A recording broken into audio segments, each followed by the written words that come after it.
Everyone, that's me Tamanna and welcome to the class. हमने Indian contract act 1872 को पढ़ना start कर रखा है, जिसमें से हम इसका बेसिक इंट्रोडक्शन ले चुके हैं एक और क्लास में, जिसमें हमने पढ़ा था कि इंट्रोडक्शन जो था इसका, उसमें हमने पढ़ा था कि क्या होता है इंडियन कॉन्ट्रैक्ट एक्ट, कॉन्ट्रैक्ट क्या होता है, एग्रीमेंट क्या होता है, उसके बाद प्रॉमिस क्या होता है, एनफोर्सिबिलिटी बाय लॉ क्या मतलब होता है उसका।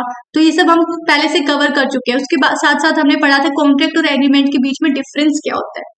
आज हम पढ़ने वाले हैं different types of contract. Contract अलग अलग टाइप के होता है। अगर वैलिडिटी के बेसिस पर आप बात करो तो वैलिड कॉन्ट्रैक्ट मिलेगा, वॉइड, वॉइडेबल, अनएनफोर्सिएबल, इलीगल कॉन्ट्रैक्ट। अगर आप बेसिस ऑफ फॉर्मेशन पर देखोगे तो express contract, implied, quasi contract. उसके बाद आपको बेसिस ऑफ परफॉर्मेंस पर मिलेंगे executed contract, executory, unilateral, bilateral. तो अगर एक एक करके सबको स्टडी करना शुरू करें आप, तो वॉइड कॉन्ट्रैक्ट क्या होते हैं? An agreement which is अनएनफोर्सिएबल from the moment it is created. जब इसे बनाया गया था इस कॉन्ट्रैक्ट को, उसी टाइम से ये अनएनफोर्सिएबल था। ये कॉन्ट्रैक्ट वॉइड है, आप कोर्ट में नहीं लेकर जा सकते इस कॉन्ट्रैक्ट को, राइट? इस कॉन्ट्रैक्ट को कोर्ट में नहीं ले जा सकते। आपने जब बनाया था उसी टाइम ये वॉइड था, ये कॉन्ट्रैक्ट उसी टाइम पर वॉइड था। फॉर एग्जाम्पल, आपने किसी से कॉन्ट्रैक्ट कर लिया कि मैं तुम्हें पैसे दे रहा हूँ, फलाने इंसान को जाकर जान से मार दो, तो ये कॉन्ट्रैक्ट तो वॉइड है पहले से ही। ये कॉन्ट्रैक्ट तो हो ही नहीं सकता है। तो ये पहले दिन से आपने जब ये साइन किया कॉन्ट्रैक्ट, ये उसी टाइम पर वॉइड था। ये तभी से अनएनफोर्सिबल था। आप कोर्ट नहीं जा सकते हो कि इस इंसान ने पैसे लिए हैं मेरे से और अभी उस आदमी को मार नहीं रहा है जान से। समझ आया? अब देखिए वैलिड कॉन्ट्रैक्ट क्या होता है, which is binding and enforceable by law. जो बाइंडिंग भी होता है, एनफोर्सिएबल। बाइंडिंग मतलब ए और बी दो लोगों के बीच में कॉन्ट्रैक्ट हो गया कि मैं तुम्हारे लिए ये सर्विसेज दूंगा, तुम बदले में मुझे ये रिटर्न में दोगे। कल को अगर आपने उसको पेमेंट कर दी सर्विसेज के लिए, वो आपको सर्विसेज नहीं दे रहा है, तो आप उसके अगेंस्ट केस कर सकते हो। वो बाइंडिंग है, उसे देने ही पड़ेगा। उसने जो प्रॉमिस किया है उसे वो देना पड़ेगा, और इसके अगेंस्ट आप कोर्ट में भी जा सकते हो। अगर आपका कॉन्ट्रैक्ट कंप्लीट नहीं होता है, बीच में कॉन्ट्रैक्ट छोड़ता है, तो आप उसके अगेंस्ट केस कर सकते हो, उसको पनिशमेंट मिलेगा कोर्ट से। वॉइडेबल, वॉइड नहीं है लेकिन वॉइडेबल है, आप चाहें तो उसे वॉइड कर सकते हैं। ठीक है? जब स्टार्टिंग में आपने कॉन्ट्रैक्ट बनाया था तब वो वैलिड भी था और एनफोर्सिएबल भी था, but it can be rejected by one party if false are detected. अगर कोई गलती दिखाई देगी तो जो पार्टी है जिसको वो दिख रहा है, तो वो एक पार्टी उस कॉन्ट्रैक्ट को वॉइड कर सकती है। वॉइडेबल होता है किसी एक पार्टी की तरफ से। फॉर एग्जाम्पल, आपने झूठ बोलकर कोई कॉन्ट्रैक्ट कर लिया, तो जब आपने कॉन्ट्रैक्ट किया तो आपने बताया नहीं, है ना? आपने झूठे सिग्नेचर कर दिए प्रॉपर्टी के पेपर्स पर। आपकी प्रॉपर्टी नहीं थी, आपकी वाइफ की, आपके हस्बैंड की प्रॉपर्टी, आपने उनके सिग्नेचर को कॉपी कर लिया और आपने प्रॉपर्टी के पेपर्स पर साइन कर दिया उनके बिहाफ पर। आपके हस्बैंड को तो नहीं पता है या आपकी वाइफ को नहीं पता है, आपने वो प्रॉपर्टी किसी को बेच दी। अब जिसने खरीदी है उसको तो नहीं पता, इस टाइम पर तो ये कॉन्ट्रैक्ट वैलिड है।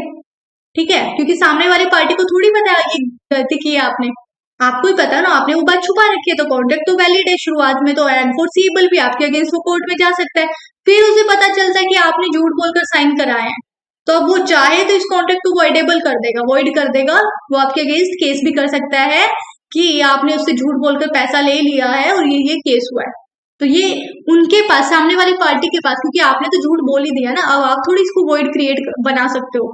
सामने वाली पार्टी वॉइडेबल इसे डिक्लेयर कर सकती है और आपके अगेंस्ट केस भी फाइल कर सकती है। अनएनफोर्सिएबल contract, one that is valid but one the court will not enforce. कि वैलिड तो है लेकिन कोर्ट में एनफोर्स नहीं हो सकता है। The contract can't be enforce against any of the two parties. कि आपने बनाया है जो कॉन्ट्रैक्ट वो वैलिड है, कॉन्ट्रैक्ट तो वैलिड है, लेकिन आप उसे कोर्ट नहीं ले जा सकते उस कॉन्ट्रैक्ट को लेकर। क्यों? एग्जाम्पल देखिए, ए ने बी के साथ में कॉन्ट्रैक्ट किया। ए ने बोला बी को, मैं तुम्हें 100 कट्टे गेहूं के, 100 कट्टे चावल के दूंगा। किस भाव में? 10,000 रुपए में 100 कट्टे चावल के दूंगा। लेकिन बाढ़ आ गई, उसका पूरा खेत खराब हो गया, जितनी भी फसल थी चावल की सारी खत्म हो गई। अब ये अनएनफोर्सिबल हो गया है कॉन्ट्रैक्ट। भाई जब बाढ़ से खत्म हो गई है तो कॉन्ट्रैक्ट होगा कैसे? वो कहां से ला कर देगा आपको 100 कट्टे चावल के? एग्रीमेंट तो ये हुआ था ना कि इस खेत में जो फसल है उसमें मैं आपको 100 कट्टे चावल के दे दूंगा 10,000 रुपए में। अब कल को बाढ़ आ गई, पूरा खेत ही खत्म हो गया, पूरी फसल ही खत्म हो गई, तो आप कोर्ट में कैसे केस करोगे इस बंदे पे कि इसने मुझे प्रॉमिस किया था 100 कट्टे देने का, कहीं से भी ला कर दे। नहीं, आप उसके अगेंस्ट केस नहीं कर सकते हो, कोई भी पार्टी कोर्ट नहीं जाएगी। ये कॉन्ट्रैक्ट वैलिड तो है लेकिन अनएनफोर्सेबल है, अब कोर्ट में इसके अगेंस्ट कोई केस नहीं लेकर जा सकते हो। या कोई अपने आप को इंसॉल्वेंट डिक्लेयर कर देता है कि भाई मेरे पास तो है ही नहीं उधारी का पैसा चुकाने का, मैं तो दिवालिया हो गया हूँ, तो आप उसे केस उसको कोर्ट में नहीं घसीट सकते क्योंकि उसने तो अपने आप को दिवालिया घोषित कर रखा है पहले से ही। आपकी गलती, आपने ऐसे इंसान के साथ कॉन्ट्रैक्ट किया है क्यों। फिर है इलीगल कॉन्ट्रैक्ट, जिसको लॉ ने प्रोहिबिट कर रखा है, लॉ ने बोला ये कॉन्ट्रैक्ट नहीं करने, फिर भी आपने कर लिया तो वो इलीगल कॉन्ट्रैक्ट है। अगर आपने किसी एनिमी कंट्री के साथ में कोई कॉन्ट्रैक्ट कर लिया है, एनिमी कंट्री है कोई, वहां पर कोई इंसान है उससे कॉन्ट्रैक्ट किया है, तो वो इलीगल है। क्यों? क्योंकि एनिमी दुश्मन देश है वो, आपने वहां कॉन्ट्रैक्ट कर लिया, इलीगल है वो contract. Express contract, if a proposal और acceptance of any promise is set to be express, express किया है, रिटर्न में नहीं है, वर्बल है, वर्बल है, सॉरी रिटर्न भी है, वर्बल है ये। अगर आपने वर्ड्स के थ्रू ये हुआ है एग्रीमेंट। वर्बल कौन से होते हैं? जिनमें वर्ड्स का यूज हो जाता है, रिटर्न हो या ओरल हो। तो अगर कोई प्रपोजल है, कोई एक्सेप्टेंस है किसी प्रॉमिस की, तो आप उसको क्या बोलोगे? एक्सप्रेस कॉन्ट्रैक्ट है ना। ऑफर आया, आपने ऑफर को एक्सेप्ट किया, एक्सेप्ट कर लिया, तो वो क्या बन गया? प्रॉमिस बन गया, तो वो क्या हो गया? एक्सप्रेस कॉन्ट्रैक्ट है। इम्प्लाइड कॉन्ट्रैक्ट, इम्प्लीकेशन की वजह से कॉन्ट्रैक्ट एग्जिस्ट कर रहा है, बोलकर कोई ऑफर नहीं था, कोई एक्सेप्टेंस नहीं थी, सिर्फ इम्प्लीकेशन है लो की या किसी और एक्शन की, नॉन वर्बल है, वर्ड्स का यूज नहीं हुआ है, लेकिन इम्प्लीकेशन है, उसकी वजह से कॉन्ट्रैक्ट अराइज हुआ है, तो हम उसको बोलेंगे implied contract. Implied by law की वजह से कैसे हो सकता है? Parties has no intention to enter into contract, parties की कोई मर्जी नहीं थी कि वो कॉन्ट्रैक्ट करे, लेकिन लो ने उनको जबरदस्ती बोल दिया क्या कि आपको ये कॉन्ट्रैक्ट परफॉर्म करना पड़ेगा इरेस्पेक्टिव ऑफ द कंसेंट, आपकी लोगों की चाहे मर्जी हो या ना हो। लो ने क्या बोला? आपकी इंटेंशन है या नहीं है, आपको ये कॉन्ट्रैक्ट पूरा करना पड़ेगा, तो आप उसको क्या बोलोगे? कॉन्ट्रैक्ट इम्प्लाइड बाय लो, क्योंकि कानून ने आपसे जबरदस्ती वो कॉन्ट्रैक्ट कराया है, आप अपनी मर्जी से वो कॉन्ट्रैक्ट साइन नहीं कर रहे थे। इम्प्लाइड बाय फैक्ट क्या होता है? Obligation is created between the parties on the basis of circumstances and action, कुछ ऐसी सिचुएशन हो गई है, कुछ ऐसे हालात बन गए हैं कि उनको कॉन्ट्रैक्ट साइन करना पड़ गया, इसलिए ऑब्लिगेशन क्रिएट हो गया। तो किसी एक्शन की वजह से ये कॉन्ट्रैक्ट एग्जिस्टेंस में आ गया है, अदरवाइज कोई ऑफर नहीं था, कोई एक्सेप्टेंस नहीं था, राइट। उसके बाद है क्वासी कॉन्ट्रैक्ट्स, ये क्या होते हैं? Note an actual contract, actual contract नहीं होता है but it resembles a contract, लेकिन कॉन्ट्रैक्ट जैसा दिखता है।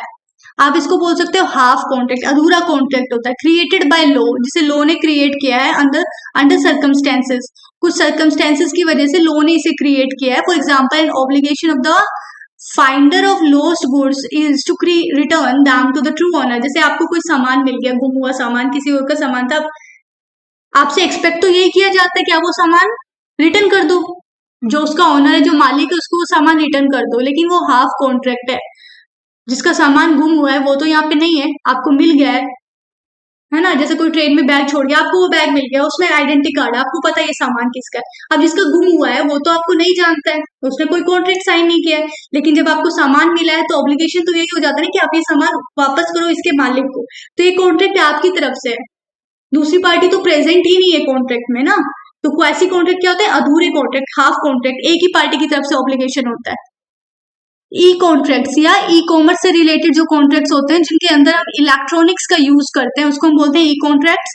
टैक्सिट कॉन्ट्रैक्ट्स क्या होता है? मतलब silent contract, inferred through conduct of parties, parties के कंडक्ट के थ्रू ये कॉन्ट्रैक्ट्स एग्जिस्टेंस में आते हैं, कोई भी वर्ड बोला नहीं जाता या रिटर्न में नहीं होता, यानी कि वर्ड्स का यूज नहीं होता इन कॉन्ट्रैक्ट्स में, साइलेंट होते हैं, सिर्फ आपके एक्ट की वजह से एग्जिस्टेंस में आते हैं। उसके बाद अगर आप बात करें एग्जीक्यूटेड कॉन्ट्रैक्ट की, तो जिनको आप परफॉर्म कर चुके हैं, दोनों पार्टीज ने अगर कॉन्ट्रैक्ट कर लिया है पूरा, आप उसको बोलोगे एग्जीक्यूटेड कॉन्ट्रैक्ट। एग्जीक्यूटरी कि फ्यूचर में होगा, फ्यूचर के लिए अभी से आपने कॉन्ट्रैक्ट साइन कर लिया, तो उसको आप बोलोगे अभी से आपने एग्रीमेंट कर लिया कि ये प्रॉपर्टी हम उस डेट को आपको सेल करेंगे, तो फ्यूचर के लिए अभी से आपने कॉन्ट्रैक्ट साइन कर लिया, तो executory contract.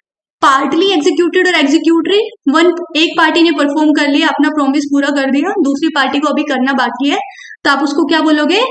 Partly executed contract. उसके बाद आते हैं यूनिलेटरल, एक पार्टी की तरफ से ड्यू है, एक पार्टी ने अपना काम कर दिया, दूसरी पार्टी को अपनी परफॉर्मेंस देना बाकी है, यूनिलेटरल। बायलेटरल, दोनों पार्टी की तरफ से आउटस्टैंडिंग है, दोनों ने अभी अपना काम पूरा नहीं किया है, तो वो बायलेटरल है। वेजरिंग कॉन्ट्रैक्ट्स क्या होते हैं? ऑर्डिनरी बैटिंग कॉन्ट्रैक्ट्स होते हैं, जो आप शर्त लगाते हो किसी भी, जैसे आप सट्टा खेलते हो, तो वो क्या है? वेजरिंग कॉन्ट्रैक्ट है, वो वॉइड होता है। कंटिजेंट एग्रीमेंट्स क्या होते हैं? जैसे आप इंश्योरेंस कंपनीज के साथ में कि कल को आग लगेगी, आप मर जाएंगे तो इतना पैसा देंगे, तो वो इवेंट से रिलेटेड है कि अगर ये चीज होगी तो ये होगा, ये चीज नहीं हुई तो ये कॉन्ट्रैक्ट होगा ही नहीं। तो ये होते हैं वेजरिंग कॉन्ट्रैक्ट्स। तो आज की क्लास में इतना ही, अब हम मिलेंगे नेक्स्ट क्लास में नए टॉपिक के साथ। थैंक्स फॉर वॉचिंग, तब तक के लिए बाय बाय, टेक केयर।